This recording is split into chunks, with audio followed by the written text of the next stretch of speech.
и такова, което не може да се обикава. Мога да кажа, че това са главно тези домакинства. Това е 21 век. Ние имаме такъв в офиса, само че е работа, нали? Да снимаш някакъв обект. Не да го качиш в интернет. А това си е за наше полза. Едномесечният срок се ходим на там. Хайде, кажи на Гущеров на здраве да го заснемам. Айде на здраве. Айде на здраве. Ти здраве? Айде, живи здрави. На здраве, Лена Мария. Айде. Здраве, Дена. На здраве. Айде. Документи, които могат служебно. Виж Гущерак, как ми прилича точно на... На Васил.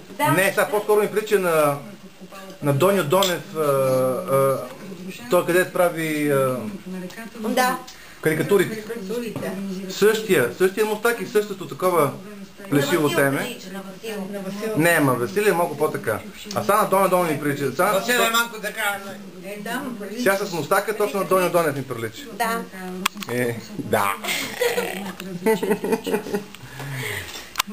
Ето, направих ви на вас фото. Ай, стига ви толкова.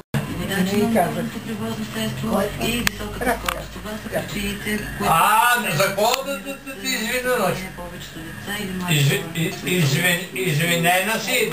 Днеска правя 7-7, а от утре почвам 7-8. Ами да. Знам, че той е начин преди мен. Да, така е. Ето тия сестра ти. скорост, за да може всички хора да бъдат живи и здрави. 88 поне, значи ние на 77 и на 88 празнувам.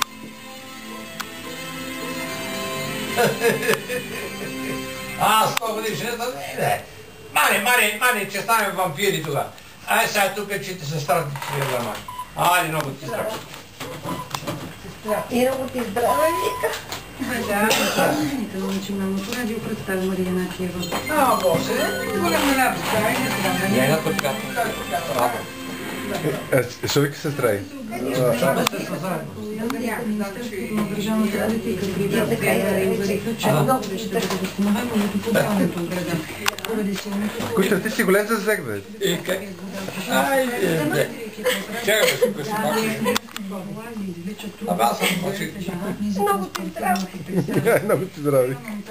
Изпратени над 2 тона дезинфектанти и 9 амония. Сформирани са пунктове за доставянето на вода. Екип от Русе отводнява залетите къщи в село Нисово. Ник ни Добре, може да свърши всичко, махам чакай. Също не е затворен. Най-рано след 20 правилите наводненията могат да разчитат на държавата, за да възстановят домовете си. 25 къщи са напълно разрушени при бедствието в Цар Калоян. На здраве, Гущере. Айде на здраве. Айде. Айде, живи здрав. Агент 00707. Агент 07. Аз ще отида рано, ще отида, знаеш колко рано отива, че сяда. За не знам какво е и тя наши джингири, мингири, тия работи, че му стане много готино на него. И руския диск. Руския диск ще му пуснем. Руския диск? А знаеш кой беше Абе, диск бе. Мария, обърни се да те снимат. Абе, снимам. Абе, не, Мария си такова си ние чиниите са. Какво? Много важно. Най-интересното беше тия момчета и момичета на хижата на Иван Вазов. Те са около 30, 20 и нещо, 30 годишни. Искаха да пеят Катюша. Какво да пеят? Що? Еми не знаеха текста. Ама искат. Македонски песни. Просто много готини песни. Стига бе, ти изкъпи. Я пък ти па си гледай масата сега. Какво? Тук се...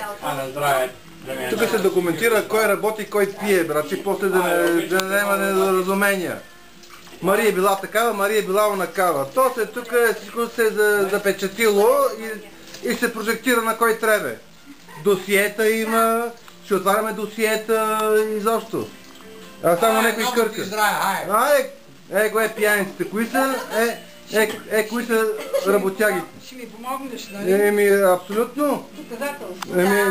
Да. Его той е, брат. Това е камера, да знаеш. Това е камера за снимане. Ще го пратим в реклама. Търта я, тук кърка. онеправданата булка, само мие и се гърчи. Ама надписите там, че днеска по случай 77 годишнината. Добре, 77 годишнината, ето. Айде на здраве, чукнете се, за да завършим клипа. Айде! Айде, Марица! Айде! Сипи от твоята чаша, бе. Не. Биричка. Биричка, бе. Жена ми иначе аз не мога да търва с ръки, айде. Сериозно? Я? Да не купуват пиво. Айде, чукнете се. Айде! Живи и здрави да сте. И на 88 годишнината пада сме тук. Пати сме тук. Айде! Ама до 88 годишни. Ще го запазиме до 100 и всичко. Ето и накрай мен се снимам. Айде, си много глупав. Готово. Край на клипа.